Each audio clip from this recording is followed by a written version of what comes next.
Коминочистач да станеш мечта на всички мълчугани. И аз, макар да съм момиче, мечтаех тайно за това. Така пееше Елвира Георгиева преди години в една любима наша песен. Ето, че аз имам възможността да стоя до коминочистача, а леко и дори да го пипна. За щастие. А вашата професия на изчезване ли е вече или не?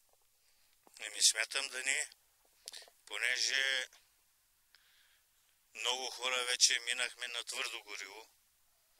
Предишното се забрави.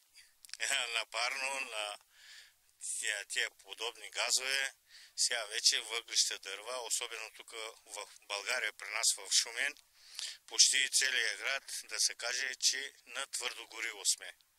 Комините ги ползваме, чистваме ги, нормално трябва да се чистят поне всяка година един комин, за да може да правим ремонти на апартаментите, дори и на къщите.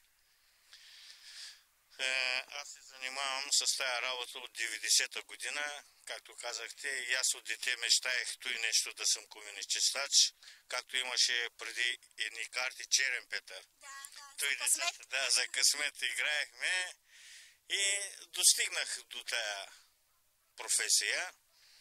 Бях миньор, 10 години бях в Бободо. След като додох, вече двумявах се дъл да фаната с работа и фанах я. Почнах да работя. То от начало, всяко начало човек не може да разбира напълно. След това от време почнахме вече да разберем по коминските тела какво се запушва, откъде се отпушва. Той всеки пък не може да го направи. Аз сега, ако пусна някой, всеки може да каже, аз мога да чистя. Може да чистя, ама не може. Трябва да е специалист. Колкото е един човек, независимо какво работи, трябва да се разбира от професията. Всеки занаят си има майсторлък. Да, своето. А сега има някои хора, не знаят в коминското тяло как върви. Коминското тяло е наез като туалетна чиния. И там трябва да знае коминочистача къде трябва да пипа, къде трябва да дупчи. Са въпрос ти сега коминско тело. И там ще дупчиш, ще излезеш в банята. Той вече... И още по-голям проблем. По-голям проблем става. С какви случаи си се сблъсквал? С много случаи. Те скоро бяхме в едно село. От 20 години не могат го чистят. И една нашинка от чужбина работи, там си взе магазин за втора употреба дрехи и студено не могат да работят хората, момичета, жени, момчета. И ма повикаха, намериха ма, додаха, взеха ма с кола, отидохме в Каспичен, става въпрос. От 20 години не можали да са го направили и на втория етаж човека е в чужбина. И аз направих всичко възможно, запалиха печката, бях там. Вместо 60 ми плати момичето, Яна се казва, 70 лева пари с колата додоха, докараха ме в Шумен, в адреса и оправихме комина. След това се обади, чак от София имал работа някъде, в Тракийския някакъв комин имал, обаче аз тогава имах работа, казах след 3 часа и не можахме да се свържим, не знам за там какво стана, обаче съм търсен, независимо дали от София ме търсят, тукашни хора, майка му тук живеел.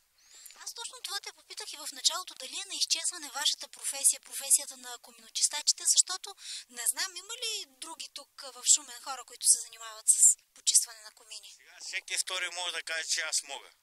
Обаче дъл ще ти върши работата, това един Господ знае. Като си платиш, тогава ще го отърсиш. Като запуши отново комина, ще разберем. Ще го потърсиш пак, ама то вече е късно.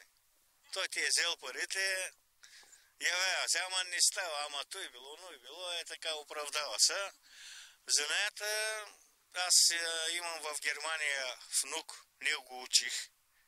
Разбираш ли, той е 16 годишен, обаче сега е в Германия, учи го и за канализация, и за коминочистач. Сега го няма, не знам след мене кой ще наеме този занаят е опасен. Не е за предпочитане на деца. Качваш се особено на покриви на къщи, много е опасен, особено през зимата, това е лъзгаво, сняг. Рисковано е, да. Рисковано много.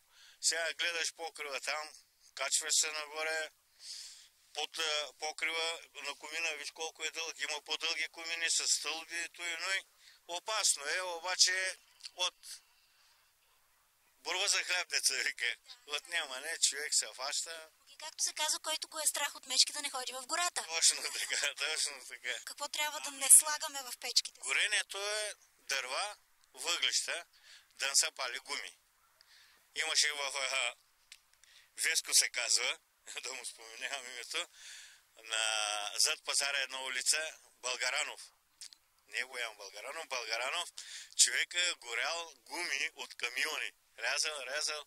И няколко човека са събрали да отпушат комина и не може. И стига до мене. Аз отивам, пък той, баба му, маминка ли, баба му ли, една стара възрастна жена, ми каза, Веско цяла зима е горял гуми от камиони, реже и гори. Всъщност тя издаде. Издадех положението. И аз пущам топузи, не става. Вземам вече, удължавам някои уреди, тръби, не става. То станал клей. Това е клей като желязо. Не може абсолютно ни да гори, ни да такова. И остава без комин. Човека 2 деца има сред зимата. И аз викам, добре, Веско, ще направим всичко възможно, ще това правим. И правя вече, меря докъде, правя дупки, изкарах това, зазидах го, това беше през зимата и човека има комин сега. Което означава, че трябва коминочистача да има и инженерна мисъл. Да е точен в сметките. Да е точен, много ясно, да.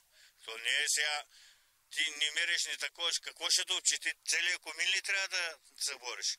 Тук до трети участък също е един проблем имат. Минавам край тях на случайно, един познат ме видя. Ето каза коминочистач, питай го. То отвътре са зидали с това блокчета, обаче то от много години ли какво? Рони са. И сега и не му дават отвънка да си прави комина, пък и аз не мога да му помагам. Аз мога да му помагам отвътре, ама то са ронил. Не става. Трябва да си го прави проблема човек. Където мога, помагам. Проблеми най-различни. Най-различни, да. Един такъв въпрос. Защо според теб, разбира се, смятаме, че когато пипнем коминочистач, това ще ни донесе я късмет, я щастие? Ами той нещо от много години е останало. И аз тъй знам. Колко е истина, не знам. Нали, като ме виждат котионово семейство, пипат, даже и преди, като додаха тази журналистката, вика, ай за късмет 1 лев ми пусна от жила. Има такова нещо, ама колко е щастие, колко е хубаво, пипат, разбира се ли. За щастие някои хора може да нямат проблем да влизам в къщата им, викат ма.